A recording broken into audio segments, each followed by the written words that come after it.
Type 1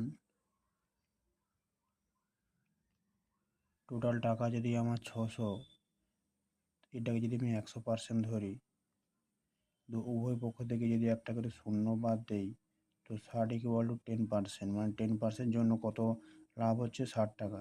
তাহলে এই 60 টাকা তাহলে টোটাল আমার বিক্রয় মূল্য কত ছিল? ক্রয় মূল্য ছিল 600 টাকা। তার মধ্যে 10% লাভ, এই 10% লাভ, এই 10%টা লিখে 600 10%-এর জায়গায় 60 লিখব, = 660 টাকা। এটা আমার একটা বিক্রয় মূল্য বেরোতে পারে।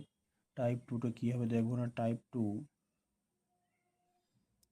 মূল্যের একটা সূত্র থাকে, বিক্রয় মূল্য সমান ক্রয় মূল্যের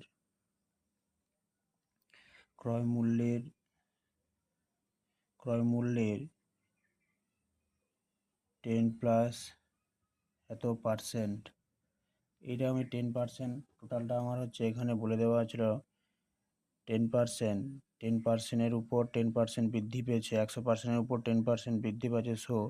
ক্রয় মূল্য আমার এখানে বলে দেওয়া ছিল 600, এর হচ্ছে 110%।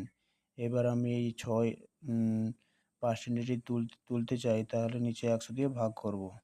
এই শূন্য এই শূন্য এই শূন্য এই শূন্য কাটলাম, তাহলে 60 × 11, হচ্ছে 66, এক একটা শূন্য। তাহলে এখানেও আমার একটা বিক্রয় মূল্য বেড়ে যেতে পারে। টাইপ 3 দেখি, টাইপ 3-তে কীভাবে হয় না। টাইপ 3 বিক্রয় মূল্য সমান আর একটা দেওয়া সূত্র থাকে, বিক্রয় মূল্য সমান কি হয় না, 1 প্লাস লাভের হার ব্র্যাকেটের মধ্যে এটা ক্রয় মূল্য হবে, মানে এটা গুণাকারে আছে, গুণিতক ক্রয় মূল্য। তাহলে আমার কি লাভ হবে? বিক্রয় মূল্য সমান কি 1 প্লাস লাভের হার ইন্টু ক্রয় মূল্য, বা এটাকে ক্রয় মূল্য তারপরে ব্র্যাকেট দিয়ে 1 প্লাস লাভের হার রাখতে পারি। তাহলে 1 প্লাস লাভের হার কত ছিল? আমার লাভের হার আমার 10% ছিল, তার ক্রয় মূল্য ছিল 600, বা 600-কে 1 প্লাস 10%-এর তুলনায় নিচে 100 দিয়ে ভাগ করলাম,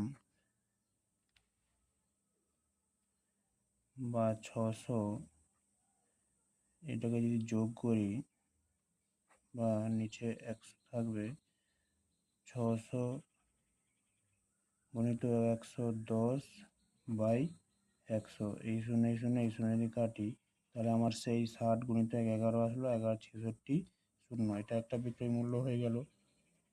বা টাইপ 4-এ এটাকে আরোভাবে করতে পারি। টাইপ 4-এ কীভাবে করবো, যেহেতু আমাকে এখানে বিক্রয় মূল্য বের করতে বলছে, আমি ধরি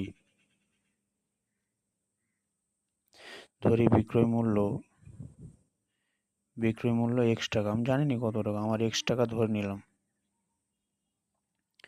বিক্রয় মূল্য যদি x টাকা হয়, তাহলে লাভ আমার কত হবে না, লাভ সমান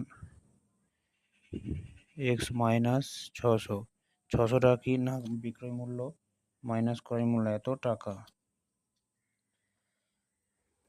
লাভের হার কত না, লাভের হার সমান x মাইনাস 600 বাই ক্রয় মূল্য, লাভ বাই ক্রয় মূল্য 600 ইন্টু 100, এটা আমার পার্সেন্টেজ থাকবে। এবারে শর্তানুসারে আমি লিখতে পারি,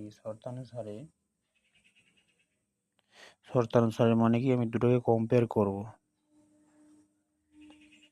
কীভাবে কম্পেয়ার করব না, এটা একটা লাভের পার্সেন্টেজ, লাভের হার, এটাকে একটা পার্সেন্টেজে কম্পেয়ার করতে পারবো, আর এখানে 10% দিয়ে দেওয়া আছে সেটা কম্পেয়ার করব। এটা জাস্ট তুলবো, ইন্টু 100/10, বা এই দুটো শূন্য কাটতে পারি, বা x মাইনাস 600 ইন্টু 60, বা x = 660। এইটাই এখন এই পাশে যোগ আকারে 660, সেই হয়ে গেল। আমরা এই অঙ্কগুলো অনেকরকমভাবেই করতে পারি।